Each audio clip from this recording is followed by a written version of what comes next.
እናቴን አክብሬ ነው እቺ ስልም አልሰባብራት።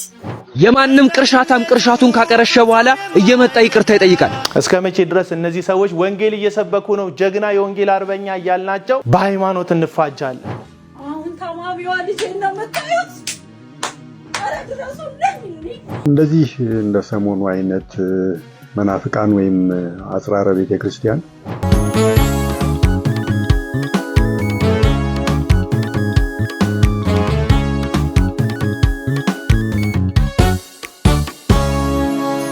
ሰላም ጤና ይስጥልኝ። የመስቀል ሚዲያ መስቀል ሪአክሽን ፕሮግራም ተከታታዮቻችን ዛሬም ሳምንታችንን ጠብቀን ወደ እናንተ መተናል። ሰላም ናችሁ ወይ? መውጣት መግባታችሁ የተጠበቀ ነው ወይ? ዛሬም አንዳንድ ፕሮግራሞች አሉን። እንግዲህ ሳምንቱን በተመለከተ አንዳንድ ሀሳቦችን ስናነሳ በጣም ልብን የሚያረዱ ብዙ ነገሮችን ይሄ ዓለም እያስተናገደ ነው የሚገኘው። ከዛ ውስጥ የመጀመሪያው ማለት የምችለው አሜሪካ ውስጥ በጣም ተጽዕኖ ፈጣሪ ተናጋሪ የወንጌል ሰባኪ የሆነው በተለያዩ ዩኒቨርሲቲዎች እየሄደ ክርስትናን የሚያቀነቅኑ ትምህርቶችን የሚያስተምረው ወንድማችን ማለት ይችላል ወንድማችን ቻርሊ ኪርክ በስናይፐር አልሞ ተኳሽ በኩል ህይወቱን ያጣበት ሳምንት ነው። ይሄ ያለፈው ሳምንት እጅግ በጣም የሚያሳዝነው በቤተሰቦቹ በሚስቱና በሁለት ህፃን ልጆቹ ፊት የተገደለ ወንድም መሆኑ ነው። ይህ ወንድማችን እንግዲህ እንደምታውቁት የሆሞሴክሹዋልን ከዛ ጋር ተያይዞ ያለ የትራንስጀንደርን ጉዳይ አጥብቆ የሚቃወም አቦርሽንን በጣም ጽዩፍ እንደሆነ በተለያዩ የአሜሪካ ዩኒቨርሲቲዎች ውስጥ እየተጓዘ ዲቤት እያደረገ ከሰዎች ጋር ልክ አለመሆኑን የሚናገር አንዳንዶች በእርግጥ ጥቁር ጠል ነው የሚል ክስ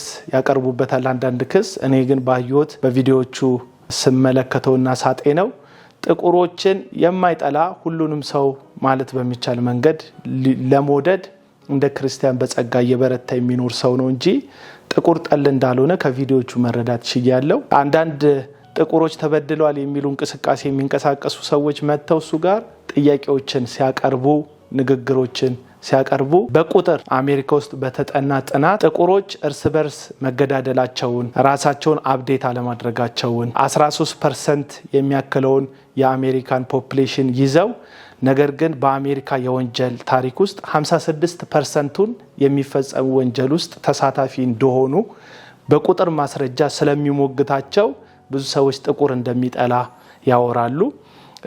ክርስቲያን ቫልዩን ነው የሚሰብከው። እንደ መጽሐፍ ቅዱስን መመዘኛችን ማድረግ አለብን ብለው አጥባቂ ክርስትናን ከሚከራከሩ ሰዎች መካከል አንዱ ነው። ስህተት ቢፈለግበት ላናጣበት እንችላለን። ግን ከስህተቱ በላይ በቀላሉ በአዳዲስ ፍልስፍናዎች የሚወሰዱ በቀላሉ ለዚህ ዓለም ተላልፈው የሚሰጡ በአሜሪካ ዩኒቨርሲቲ ውስጥ ያሉ ነገ ከነጎዲያ አሜሪካንን ሊመሩ የሚችሉ ወጣቶችን ግን ኢየሱስ ክርስቶስን እንዲያውቁ ወንጌልን እንዲሰሙ እግዚአብሔር እድሉን በሰጠው መጠን ለማገልገል የሞከረ ወንድማችን ነው። አሁን ወደ ጌታ አቅፍ ወደ አባቱ ጉያ ተሰብስቧል።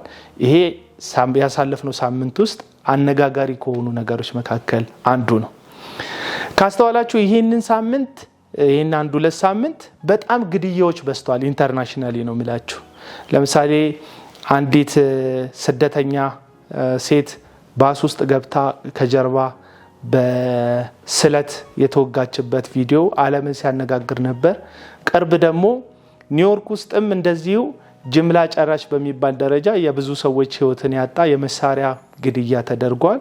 ይሄን ምላችሁ ሚዲያውን የተቆጣጠሩ ነው እንጂ በዓለም በተለያዩ ስፍራዎች ብዙ አመጾች፣ ብዙ ወንጀሎች፣ ብዙ ነፍስ ማጥፋቶች እንደሚካሄዱ ሳላቅ ቀርቻ አይደለም። ይህ የሚያሳየው ደግሞ መጽሐፉ እንደሚለው የክርስቶስ ኢየሱስ መምጫ ከትናንት ዛሬ ምን ያህል እንደቀረበ እንድንረዳ እንድናቅ የሚያደርግ ይመስለኛልና ዛሬም ለመስቀል ሚዲያ መስቀል ሪአክሽን ፕሮግራም ተከታታዮቻችን ይህን ጥያቄ እንጠይቃለን። ኢየሱስ ሊመጣ በደጅ ነው። ምን ያህሎቻችን ዝግጅትን ጨርሰናል? ራሳችንን በማሸነፍ መስቀሉን በመሸከም የራሳችንን ፍቃድ ሳይሆን የእግዚአብሔርን ፍቃድ በማድረግና ለእግዚአብሔር ፍቃድ በመጀገን ምን ያህሎቻችን እግዚአብሔርን የሚመስል ህይወት እየኖርን የሚመጣውን ተስፋችንን መድኃኒታችንን ኢየሱስ ክርስቶስን የተጠባበቅን ነው የሚል ጥያቄ ይጠይቀን ቀጥታኛ ሀገር ደግሞ ወደ ተፈጠሩ ሳምንታዊ ኩነቶች እንሄዳለን። ያለፈው ሳምንት በጣም መነጋገሪያ የነበረው የአንዲት ቤተልሔም የምትባል እህታችን የኦርቶዶክሳውያን ስዕል አድነው ብለው የሚጠሩት ማርያም በተለምዶ ኢየሱስ ክርስቶስን ታቅፋ የሚታይበትን ምስለ ስዕል ያጨማደደች እህት ነበረች። እሷን ተከትሎ በሁለቱ ሃይማኖት መካከል ከፍተኛ የሆነ ጭቅጭቅ ተነስቶ ነበር ሶሻል ሚዲያው ላይ። በእርግጥ የግለሰብ ስህተትን የጋራ ጥፋት የማድረግ አንዳንድ የተንሻፈፈ ምልከታ እናስተውላለን። አንድ ኦርቶዶክስ ተዋህዶ አማኝ ሶሻል ሚዲያ ተጠቃሚ ሲያጠፋ የጠቅላላ የኦርቶዶክሶች ጥፋት እንደሆነ እንቆጥራለን እኛ ወንጌላውያን። እንዲሁም ደግሞ አንድ ወንጌላዊ አማኝ ሶሻል ሚዲያ ተጠቃሚ ያጠፋውን ጥፋት ኦርቶዶክሳውያን የሙሉ የፕሮቴስታንት በደል የማድረግ አዝማሚያና ዝንባሌ በዚህ ሚዲያ ላይ አለ። እስቲ ቪዲዮዎቹን አጠር አድርገን ተመልክተናቸው የራሳችንን ምልከታ ለማስቀመጥ እንሞክራለን። መጀመሪያ የእህታችንን ቪዲዮ እናሳያለን። እናቴን አክብሬ ነው እቺ ስልማል ሰባብራት የወለደችኝ ኦርቶዶክስ ስለሆነች ስለማከብራት እናቴን እንጂ አክቱ ብል መብቴ ነው። እዚህ ላይ ዝም ያራበታል። እዚህ ላይ አም ሶሪ ቱ ሴይ በረሮ ይሄድበታል። እዚህ ላይ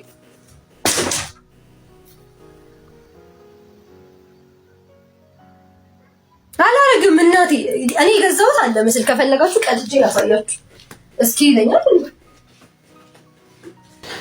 አጠቃላይ ብዙ ሰዎች ሶሻል ሚዲያው ላይ ስለተመለከቱት ብዙውን ማሳየት አያስፈልግም። ይህች እህታችን እንግዲህ እኔ ገዛሁት አለ ብላ አምጥታ ስዕሉን ስትጨመድድ ስታንቋሽሽ ምናምን ነው የሚታየው። ይሄ ሶሻል ሚዲያ ላይ ይሄ ቪዲዮ ሲዘዋወር ትክክል እኮ ናት ጣዖት አይደል እንዴ ጨመደደችው ምናምን የሚሉ ፎቶአቸውንም ስማቸውንም በፌክ አካውንት የገቡ አናቅም። የሌላ እምነት ተከታዮች ሊሆኑ ይችላሉ፣ ደግሞ የዚሁ እምነት ተከታዮችም ሊሆኑ ይችላሉ፣ አናቅም።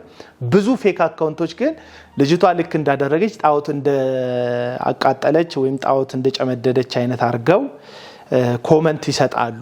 በዚህ መሀል ላይ ደግሞ እምነታችን ተነካ የሚሉ ሃይማኖታችን ተደፈረ የሚሉ ኦርቶዶክሳውያን የራሳቸውን ስሜት አንጸባርቀው ነበረ። እንደምታዩት ወጣት የማንም ቅርሻታም ቅርሻቱን ካቀረሸ በኋላ እየመጣ ይቅርታ ይጠይቃል። ኦርቶዶክሳውያን ባለማተቦች በበዓል ጊዜ በእንደዚህ አይነት ቪዲዮ መምጣት አልፈለኩም። ነገር ግን አብሳችሁ ኮፒ ሊንክ፣ ሼር፣ ሪፖስት እያደረጋችሁ ይሄን ቪዲዮ ለዓለም እንታደርሱልኝ ስል በሉ እግዚአብሔር ስም ጠይቃለሁ። በትላንትናው ዕለት እንግዲህ እንደተመለከታችኋት የማምላክ የወላዲተ አምላክ እንደዚሁም የቅዱሳን ስዕል አድኖን እየቀደደች እየተፋሽ ነበር ምራቋን እንደተመለከታችሁት በዓሉን ለማጠልሸት። ነገር ግን አድራሻዋ ታውቋል። ለኮዬ ፈጬ ነዋሪዎች ኮፒ ሊንክ፣ ሼር፣ ሪፖስት እያደረጋችሁ ይሄን ቪዲዮ አድርሱልኝ። አድራሻዋ ኮዬ ፈጬ ነው። ነገር ግን ቦታው ይሄ ነው ልላችሁ አልችልም አላቀውምና ኮዬ ፈጬ የምትገኙ ባለማተቦች ግን የዚህችን ልጅ አድራሻ ፈልጋችሁ አፈላልጋችሁ እንድታገኙ ስል በሉል እግዚአብሔር ስም ጠይቃለሁ። አስፈላጊ ከሆነ ቦታዋ ድረስ ቤቷ ድረስ እመጣላታለሁ። ኦርቶዶክሳውያን ባለማተቦች አድራሻዋን አፈላልጋችሁ ድረሱብኝ። እንደነዚህ አይነት እንግዲህ ቅርሻታቸውን የሚያቀርሹ ቢበዙም ህጉ ዝም ቢላቸው፣ ነገር ግን እኛ በ2018 ዝም አንላቸው። በ2017 ብዙ ነገር ሲያደርጉ ነበር። በ2018 ግን ዝም አንላቸው። ህጉ ዝም ቢላቸው ዝም ብላችሁ አስተውላችሁ ከሰማችሁ በ2017 ብዙ ነገር አድርገውናል፣ በ2018 ዝም አንላቸውም ይላሉ እነዚህ ኦርቶዶክሳውያን ወጣቶች። በአንድም በሌላም በጣም ከዚህ በተለይ ከዚህ ወደ 3 ዓመት አካባቢ ላይ ፕሮቴስታንቱ ባልተለመደ መልኩና አባቶቹ ባልሰጡት ተግባርና ልምምድ የሰውን ሃይማኖት አጥር ተሻግሮ የመዝለፍ የማዋረድ የማንጓጠጥ ስራ ላይ ተጠምዶ ነው ያለው።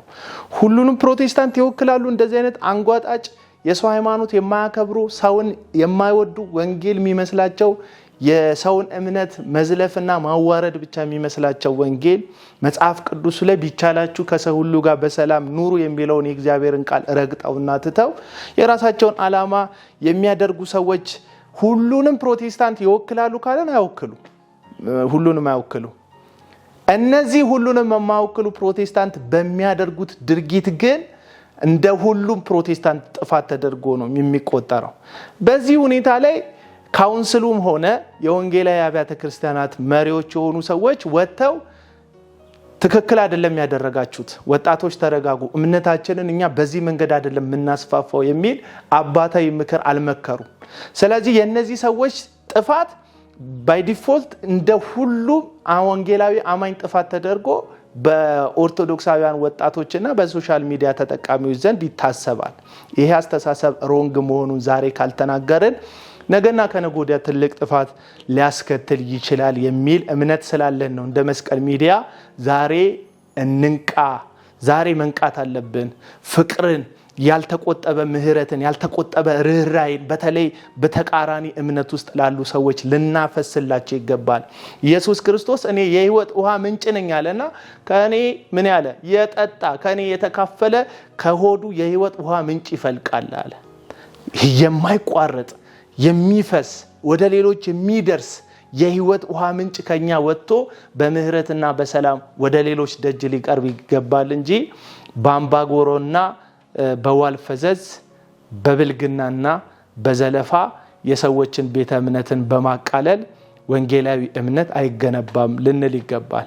እንደ ፊገር ያሉ ትልልቅ ቀደምት ዘማሪዎች ወጥተው ልጆቼ ይሄ ነገር ተገቢ አይደለም፣ እኛ ወንጌልን የሰበክነው ተሰድበን መሰደብን እንደ ሙሉ ክብር ቆጥረን ነው። እኛ በስደቱ ጊዜ የፈለጉትን ስም ሲለጥፉብን ተመልሰን ስም ለጥፈንባቸው አይደለም። የሚበድሏችሁን ይቅር በሉ እንደሚል መጽሐፍ ቅዱስ የሚበድሉን ይቅር ብለን ነው ወንጌልን እናንተ ጋር ያደረስነው። እናንተ በክፉ ፈንታ ክፉን አትመልሱ ብለው ሊናገሩ ሲገባ ስማቸውን የገነቡ ትልልቅ ሰዎች የራሳቸው ስም እስካልተናደ ድረስ ግድ ስለማይሰጣቸው ዝምታን ስለመረጡ ያንዳንድ እኩይ ተግባር ፈጻሚ ወጣቶች ድርጊት የሁሉም ወንጌላዊ አማኝ ውክልናን እየወሰደ መጥቷልና አሁንም አባቶችን ጥሪ እናቀርብላችኋለን። ይበቃል በሉ። ወንጌል እንደዚህ አይደለም የሚሰበከው በሉ። አሁንም ለካውንስሉ ጥሪ እናቀርባለን። በህዝብና በህዝብ መካከል በሃይማኖትና በሃይማኖት መካከል ቅራኔ የሚፈጠር መልእክት ወንጌል እየሰበክን ነው በሚል ስም ህዝብና ህዝብን የሚያፋጅ ስራ አትስሩ ብላችሁ 4 ነጥብ አበጁ። አለበለዚያ ግን ነገሩ ያው ተረታችንም እንደሚናገረው ሳይቃጠል በቅጠል ይላሉ አበው ሲተርቱ። ሳይቃጠል በቅጠል ተነስተን ጉዳዩ ሳይቀጣጠል ማጥፋትና ማብረድ ካልቻለን ነገ ህዝብና ህዝብ ሊጫረስ የሚችልበት አደጋ ይታየኛል እኔ። ስለዚህ ይሄንን አደጋ ልናጠፋ ይገባናል። ይሄንን ቪዲዮ እስቲ እንመልከት። እዚህ እንደሌለች እዚህ ያለች ይሄ ጉዳይ ሲተሰበሰ እኔ በተከርስ እየተቀመጥኩ ነው ስለ ልጅ እንደዚህ ያደረገችው ወላዲተ አምላክን ስዕል የት ነው እንደዚህ ያደረገችው? እዚህ ቤት ነው መሰለኝ። እዚህ ቤት ቦታ የት ነው? አንድ ያሳዩና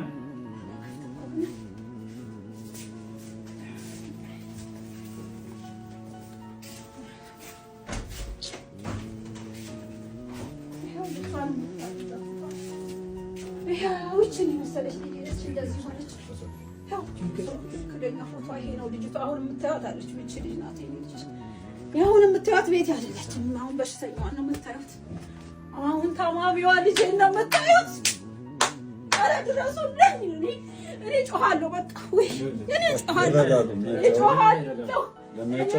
ይህ አስነዋሪ ይህ አሳዛኝ የብዙ ኦርቶዶክሳውያንን ልብ ያሳመመ እንዲሁም የገዳም አባቶች እንዲያለቅሱ ምክንያት የሆነን ማህበራዊ ሚዲያ ላይ የነበረን ጉዳይ ሁላችሁም ተመልክታችኋል፣ አይታችኋል። አሁን የምንገኘው ቅናት ከያዛቸው ኦርቶዶክሳውያን ከጀርባ በጣም ብዙ ኦርቶዶክሳውያን አሉ። ዛሬ እዚህ ቤት ውስጥ ተገኝተናል። ይህ ጉዳይ የተፈጸመበት ቤት ውስጥ ነን። እንግዲህ እንደምትመለከቱት ነው። እነዚህ ቪዲዮዎች ቀላል ህዝብ አይደለም የተመለከታቸው። አሁን የምትመለከቱት ቪዲዮ ከ3 ሚሊዮን በላይ ቪው አለው። ቀደም የተመለከታችሁት የወጣቱ ቪዲዮ እንደዚሁ ከ1.5 ሚሊዮን በላይ ተመልካቾችን ያገኘ ቪዲዮ ነው። በዚህ እይታ ውስጥ የነዚህ ወጣቶችን ቁጣ የተስማሙ ከ200 እና ከ400 ሺህ የሚበልጡ ቪዲዮ ተመችቷቸው ላይክ ያደረጉ፣ ሼር ያደረጉ፣ በቪዲዮ ላይ በኮሜንት ሐሳባቸውን የደገፉ አብረናችሁ ነን ደሞ ያሉ ብዙ ሰዎች አሉ። ይሄንን ምን አመጣው ስትሉ ኃላፊነት የጎደለው ወንጌል የሚመስል ግን ወንጌል ያልሆነ የሰው ቤተ እምነት የማቃለል ስራ ነው ይሄን ድርጊት ያመጣው።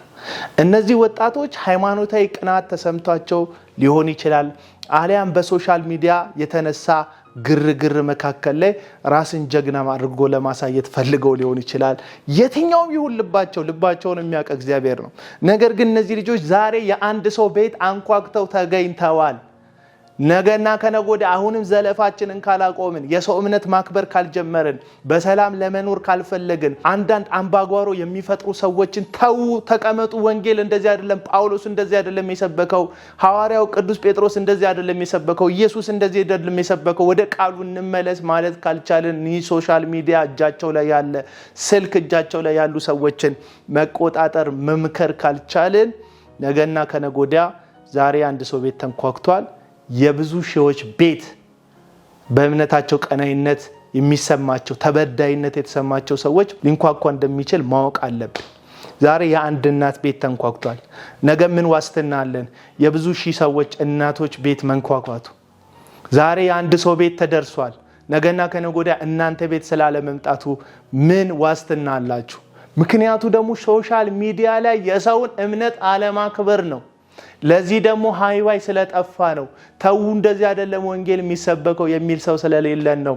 ይሄኛው ድርጊት እየተፈጸመ ያለው በዚህ መካከል ላይ የዚህ ልጅ ድርጊት ልክ አለ መሆኑን የተናገሩ በጣም የተከበሩ የኦርቶዶክስ መምህራኖች አሉ አዎ መጀመሪያ ያሳየናት የሰው እምነትን ምስለ ስዕሉን በመጨምደድ ምስለ ስዕሉን ያዋረደች መስሏት የሆነ ነገር የፈጸመች መስሏት ያን ድርጊት የፈጸመች ልጅ ተጠያቂም ጥፋተኛም እንደሆነች ቢታወቅም እነዚህ ወጣቶች ግን ጥፋትን በጥፋት ለማረብ የሰው ቤት ድረስ ፖሊስ እንኳን የማዘዣ ፍቃድ ሳይዝ የማያንኳኳውን የሰው ቤት እነሱ ገብተው የእናቲቱን ሐዘን የእናቲቱን የሚያሳዝን ገጽታ በቪዲዮ ሊያሳዩን ችለዋል እኔ እነዚህ ወጣቶች ላይ አልፈርድባቸውም ምክንያቱም እነዚህ ወጣቶች የሰው ቤት ድረስ እንዲሄዱ ያነሳሳቸው እምነታቸውን ስላላከበርንላቸው ለሃይማኖታቸው ጥሩ ልብ ስለሌለን ወንጌልን መበሻሸቂያና እርስ በርስ ድንጋይ መወራወሪያ ስላደረግነው ነው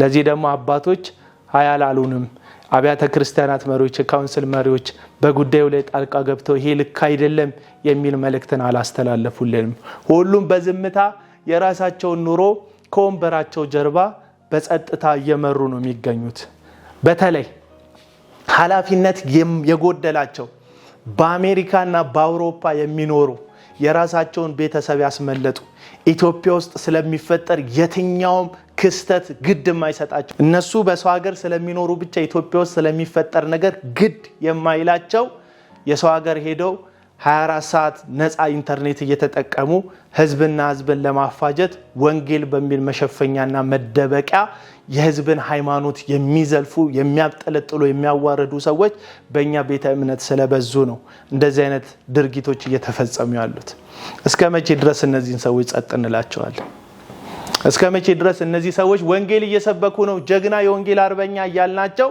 ቤታችን ድረስ በሃይማኖት እንፋጃለን እንደ ሀገር የተሸከምናቸው ብዙ የራሳችን ጣጣዎች አሉ ድህነት አለብን ኋላ ቀርነት አለብን ልማቶቻችን ገና የተሳኩ አይደሉም ገና መንገድ ላይ ነው ልማቱ ምኑ ገና መንገድ ላይ ነው ይሄ ሁሉ እንደ ሀገር ኢኮኖሚካል ቻሌንጁ ፖለቲካ ቻሌንጁ ብዙ ቻሌንጁ እንደ ሀገር መፍትሄ የሚያስፈልገው ብዙ እንቆቅልሽ ባለበት ሃይማኖትን በእንቅርት ላይ ጆሮ ደግፍ እንደሚሉ ሃይማኖትን ደግሞ ጨምረን ህዝብና ህዝብን ለማጋጨት በሰው ሀገር ተደብቀን ምናወራ ሰዎች ኃላፊነት ስለሚጎለን እንጂ ለወንጌል ቅናት ስላለብን አይደለም እና አሁንም በተለይ በውጭ ያላችሁ ሰዎች አፋችሁን ሰብስቡልን በሰላም እንኑር እኔ አዲስ አበባ ነው የምኖረው ሁለት ልጆች አሉኝ ባለ ትዳር ነኝ ልጆቼ እንዲያድጉልኝ ፈልጋለሁ አው ጌታ እንደሚመጣ ቃለው የመጨረሻው ዘመን እንደሆነ ቃለው ኢየሱስ እስኪመጣ ድረስ ግን ከጎረቤቶቼ ጋር በሰላም መኖር ፈልጋለሁ ወንጌልን በፍቅር ልነግራቸው ፈልጋለሁ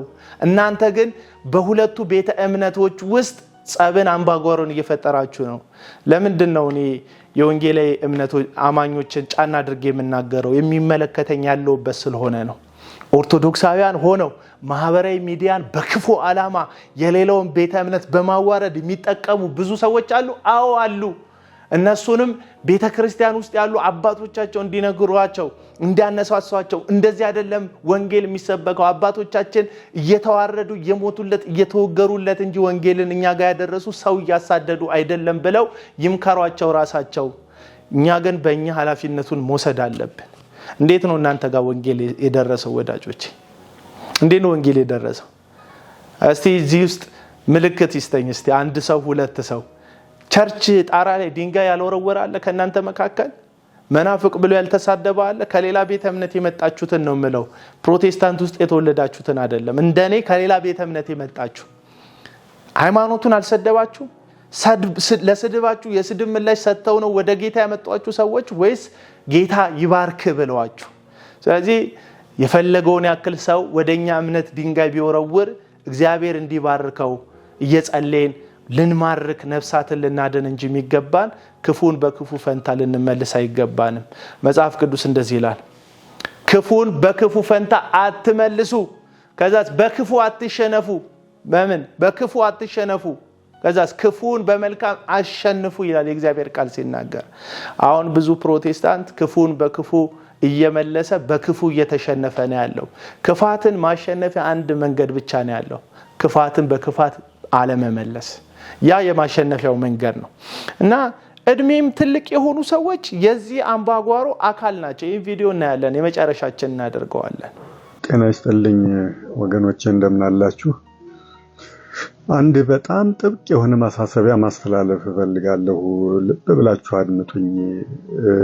እንደዚህ እንደ ሰሞኑ አይነት መናፍቃን ወይም አጽራረ ቤተክርስቲያን በቤተክርስቲያን ላይ ጥቃት በፈጸሙ የሆነ መጥፎ ነገር ባደረጉ ቁጥር ተሽቀዳድመው እየወጡ እኛ በቁጣ ስንነሳና የአጸፋ እርምጃ መውሰድ እንዳለብን ህዝቡ በቁጣ ተነስቶ ተቃውሞውን ሲያሰማ ተሽቀዳድመው እየወጡ ልበላችሁ እንደሆነ ተሽቀዳድመው እየወጡ ይሄ የክርስቲያን ተግባር አይደለም፣ ሃይማኖታችን ይህን አይፈቅድም፣ ስድብ እንዳትሳደቡ፣ ሌላው ቀርቶ ስድብ እንኳን እንዳትሰድቧቸው፣ ሌላ የአጸፋ እርምጃ እንወስዳለን እንዳትሉ እያሉ እየተሽቀዳደሙ እየወጡ የሚያስጠነቅቁ አሉ።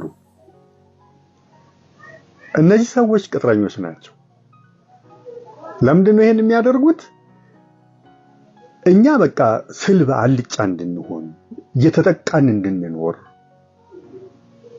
ግፍን እንድንላመድ፣ ጥቃትን እንድንላመድ፣ በጸጋ እየተቀበልን እንድንኖር ለማድረግ ነው አንዱ።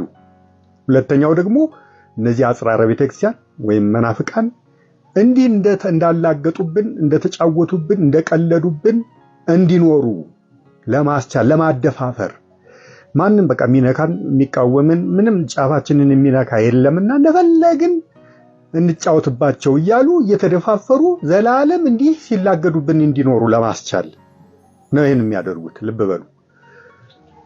ቃሉ በትክክል ይሄን ይላል ወይ ብለን የጠየቅን እንደሆን ፈጽሞ አይደለም አይልም። እነሱ የሚጠቅሱት ቃል ሌላ፣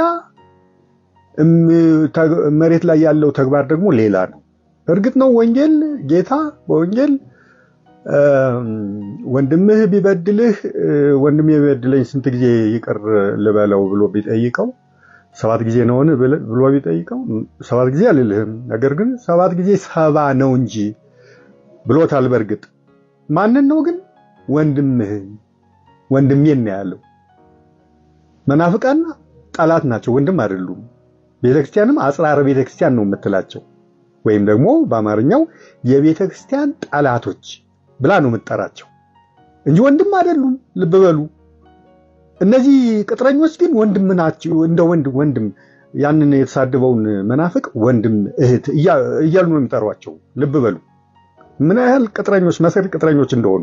ወንድም አይደሉም በፍጹም። ከየት አመጡት ይሄን ቃል? የቤተክርስቲያን ጠላቶች፣ መጽሐፍ ቅዱስም የገሃነም ደጆች ነው የሚላቸው። እኚህ ሰው ትልቅ ሰው ነው እንግዲህ ቪዲዮ የሚሰራ። እንግዲህ ትልልቅ ሰዎች ብዙ ጊዜ የሚታወቁት አስተራቂ ቃላት በማምጣት ሰውን በማስማማት፣ እንደውም በባህላችን ሰውና ሰው ሲጋጭ ሽምግልና የሚላኩት በእድሜ ገፋ ያሉ በእውቀት ምራቅ ዋጥ ያደረጉ ሰዎች ናቸው። እንግዲህ ምራቅ ዋጥ ያደረገ ሰው ማለት ሞር ኤክስፒሪየንስ ያለው ልምድ፣ የህይወት ተሞክሮ ያለው ሰው ማለት ነው። የህይወት ተሞክሮ ሰው ያለው ሰው ደግሞ ለነገሮች ወጣቶች ወይም ደማቸው ትኩስ የሆኑ ሰዎች የሚሰጡትን አይነት ተመሳሳይ ምላሽ አይሰጥም። ነገሮችን በተለየ መንገድ ማየት ይለምዳል፣ ማየት ያቀበታል። ይህኚህ ሰው ግን እንደዛ አይደለም ቪዲዮአቸው የሚያሳየን። እንደውም ሐሞት እንዳይኖረን ስልብ እንድንሆን ሞራላችን እንዲሞት ነው የሚያደርጉት። እርቅን የሚነግሩን ሰዎች ቅጥረኞች ናቸው። ሰላምን የሚሰብኩን ሰዎች ልክ አይደሉም። መናፍቃን ወንድሞቻችን አይደሉም ይላሉ። አይ ቲንክ እኔ የሰራሁት ቪዲዮ የተሰጠ ምላሽ እንደሆነ ነው ማቀው። ምክንያቱም ሰሞኑን በተፈጠረው ሁኔታ ላይ እንደ ይሄንን ጥቅስ ጠቅሼ ነገሮችን ምህረት ልናደርግ የሚገባን 7 ጊዜ 70 ነው የሚለውን ሐሳብ የሰጠሁት እኔ ነኝ፣ ትዝ በሚለኝ መንገድ ማለት ነው። መጽሐፍ ቅዱስ ባልንጀራዬ ቢበድለኝ ስንት ጊዜ ይቅር ልበለው ነው ብሎ የጠየቀው? ወንድሜ አላለም ጴጥሮስ። ባልንጀራዬ ቢበድለኝ ነው ያለው። ባልንጀራ ማን ነው ነው? ፕሮቴስታንት ባልንጀራ ለኦርቶዶክስ መሆን አይችልም? ይችላል። መንፈሳዊ ወንድሜ ነው ላትለው ትችላለህ። ነገር ግን ባልንጀራ አይሆንም። በስራ ገበታ፣ በትምህርት ቦታ፣ በእድር፣ በቁብ፣ በመኖሪያ ቦታ፣ በማህበር፣ በብዙ ነገር ከፕሮቴስታንት ጋር ኦርቶዶክሳውያን አንድ ላይ አይኖሩም? ባልንጀራ ሆኖ አይኖሩም? ይኖራሉ። ስለዚህ ባልንጀራ ቢበድል ስንት ጊዜ ይቅር በለው አለው ኢየሱስ ለጴጥሮስ? 7 ጊዜ 70 አለው። ስለዚህ ለባልንጀሮቻችን የተሰጠ ትእዛዝ እንጂ ስፔሲፊክሊ በሃይማኖታችን ተመሳሳይ ለሆነ ሰው የምናደርገውን ምህረት አይደለም የሚነግረን። መጽሐፍ ቅዱስ ሲናገር ባልንጀሮቻችሁን ብትወዱ ምን ይገርማል አለ ኢየሱስ ሲናገር። ይህንን አሕዛብም ያደርጉታል። ይሄ አጋንንት ጣዖት ያመልካሉ የምትሏቸው አሕዛቦችም ያደርጉታል። እናንተ ግን እላችኋለሁ ባልንጀሮቻችሁን ብቻ ሳይሆን ጠላቶቻችሁንም ውደዱ አለ። እንግዲህ የክርስትና ፍቅር ድንበር የለሽ ወንዝ የሚሻገር ክልል አልፎ የሚሄድ ጠላትን ወዳጅ የሚያደርግ ነው የኢየሱስ ክርስቶስ ፍቅር። ለዚህ ነው መጽሐፍ ቅዱስ ሲናገር ጠላቶች ሳለን ወደደን አይደል? ጠላቶች ሳለን ከታላቅ ፍቅሩ የተነሳ አይደል ልጁን መስዋዕት አደረገና ወዳጆቼ ብሎ ጠራን። ያልተወደድነውን ወዳጆች አለ፣ የተጠላነውን ውዶቼ ብሎ ጠራን፣ የእግዚአብሔር ልጅ ክርስቶስ ኢየሱስ። ስለዚህ ጠላቶቻችንን እንድንወድ ነው። ኢየሱስን የሰቀሉት እኮ ጠላቶቹ ናቸው። ነገር ግን እነዚህ የሰቀሉትን ጠላቶች ከመስቀሉ ላይ ሆነው ወደታች አቆልቁሎ እየተመለከታቸው እግዚአብሔር ሆይ እሳት ይውረድባቸው ብሎ እንደ ኤልያስ እሳት ሳይሆን ያዘዘባቸው አባቶ የሚያደርጉትን አያውቁምና ይቅር በላቸው ነው ያላቸው። ስለዚህ በእነዚህ በሁለቱ በወንጌላውያን አማኞች በፕሮቴስታንቶችና በኦርቶዶክሳውያን መካከል ትልቅ የእሳት እየተነሳ ነው። ነገና ከነጎዲያ ልንፈታው የማንችል እሳት። ተጠያቂዎቹ ማንን ስንል ማህበራዊ ሚዲያ የምንጠቀም ወንጌል እየመሰለን ወደ ጎረቤት ድንጋይ የምንወረውር ሰዎች ነን። ስለዚህ እናቅብ፣ እናድብ፣ ለእናቶቻችን፣ ለእህት ለወንድሞቻችን፣ ለወጣቱ ስንል ይሄ ህዝብ በጣም ብዙ መከራ ያየ ህዝብ ነው። ድህነት መከራው ነው። ፖለቲካው መከራው ነው። የብሔር የዘር ልዩነት መከራው ነው። አንዱ እንደዚህ ይለዋል፣ አንዱ እንደዚህ ይለዋል። እኔ ላስወጣ እኔ ላስገባ ባዩ ብዙ ነው። በዚህ መከራው በበዛ ህዝብ ላይ ሃይማኖታዊ መከራ አትጨምሩበት። ኦርቶዶክስ ቀደምት የነበረች ጥንታዊ ቤተክርስቲያን ናት። እንደ ቤተክርስቲያንነቷ ልናከብራት ይገባል። በምድራችን ላይ በሀገራችን ላይ ያመጣችው በጎ ተጽዕኖ ይሄ ነው የሚባል አይደለም። ይህንን ክሬዲት መውሰድ ወንጌልን መካድ አይደለም። ይህን ክሬዲት መስጠት። አሁን እናንተ ቋንቋን አምጥታችኋል ብትል ምን የሚከፋ? ዘመን አወቃቀርን የሰጣችሁን እናንተ ናችሁ። አሁን ፋይቱ ጥቃቅንና አነስተኛው ነው። መዝሙራቸውን በመውሰድ ልብሳቸው ልብሰ ተክህኖታቸውን በመውሰድ የሚያደርጉትን ነገር በግድ ሳይፈልጉ በማድረግ ጳጉሜ ከእንትን ውስጥ ከካላንደር ውስጥ ትውጣ ጳጉሜም ታረጋለች ብለን ባልፈጠር ነው ባልቀመር ነው የዘመን አቆጣጠር ላይ ማይሆን አስተያየት መስጠት፣ እያንዳንዱ ነገር ላይ ችክ ማለቱ ወንጌልን ለሰዎች ከማድረስ ይልቅ ልባቸው እንዲዘጋ ጆሮአቸው እንዲደፈን ኢየሱስን እንዳይሰሙን በጥላቻ ልባቸው እንዲደፈን የሚያደርግ ነው እንጂ ለወንጌል የሚመች መንገድ አይደለም እየተከተለን ያለ ነው። አገራችንን ኢትዮጵያን ወንጌላዊ አማኞችንና የኦርቶዶክስ እምነት ተከታዮች እንዲም የእስልምና የተለያዩ እምነት ተከታዮች ውስጥ ያሉትን ሰዎች እግዚአብሔር ሰላም ያደርጋቸው። ቢያንስ ሰው የፈለገውን ማመን የሚችልበትን ሀገር ልንፈጥርለት ይገባል። መብቱ ነው። በነገራችሁ ላይ ይሄ ነው ኮምፒውተርን ነው ማምነው ብዬ ነው ብሰግድለት አይመለከተው። ማንም እዚህ ውስጥ የሚመለከተኝ ሰው መተ በፍቅር ነው ይሄ እኮ የሰው እጅ ስራ ነው ሰው ነው የፈጠረው ብለ ሎጂካል ሆነ አይምሮዬን ገዝተክ ሐሳቤን ልቤን ይዘክ ወደ አንተ እምነት ልታስጠጋኝ ትችላለህ እንጂ መተክ ላፕቶፕ ላይ ውሃ እየደፋት ታሳየኝ ማለቅ። ስለዚህ የፈለኩትን እምነት መከተል እንደምችል ሊታወቅ ይገባል። እዚህ ምድር ላይ ወንጌል የሰውን እምነት መደፍጠጥ አይደለም። ሐዋርያት ሥራ ምዕራፍ 17 ላይ ሐዋርያው ቅዱስ ጳውሎስ ወደ አቴና ሄዶ ወንጌል የሰበከበትን መንገድ ማስታወስ በቂ ነው ብዬ አስባለሁ። ለምሳሌ ጳውሎስ ወደ አቴና በሄደ ጊዜ ምንድነው ያደረገው? የግሪክን ጣዖቶች ተመለከተና ጣዖቶች ብዙ ጣዖቶች አሏችሁ ደግሞ ተፈሯቸዋላችሁ፣ በዛ መካከል ደግሞ ያልታወቀ አምላክ የሚል ጣዖት አየው፣ እሱን አምላክ ልንገራቸዋለና ኢየሱስን ያስተዋወቃቸው። ስለዚህ ጳውሎስ የአቴንስ ጣዖቶችን ወንጌል ለመስበክ እንደ በር ተጠቀመባቸው እንጂ እየሄደ ጣዖቶቹን በእጁ ሲያፈራርስባቸው አትመለከቱም። የሰው ሃይማኖት ደፍራችሁ በእጃችሁ አትንኩ። በሐሳብ ሞንግቱ፣ በመንፈስ ቅዱስ ኃይል ተሞልታችሁ በእግዚአብሔር ቃል ነገሮችን ለማፍረስ ነገሮችን ቻሌንጅ ለማድረግ ሞክሩ እንጂ የሰውን ክብር የሰውን ሃይማኖት የሚያንቋሽሽ ነገር አትናገሩ ለማለት ነው ይሄን ቪዲዮ የሰራ ነው። ስለዚህ እስከ ሳምንት መልካም ሳምንት። ይሄንን ቪዲዮ ላይክ አድርጉት፣ ሼር አድርጉት። ሰብስክራይብ ያላደረጋችሁ ሰዎች ሰብስክራይብ አድርጉ። ሰላም ሁኑ።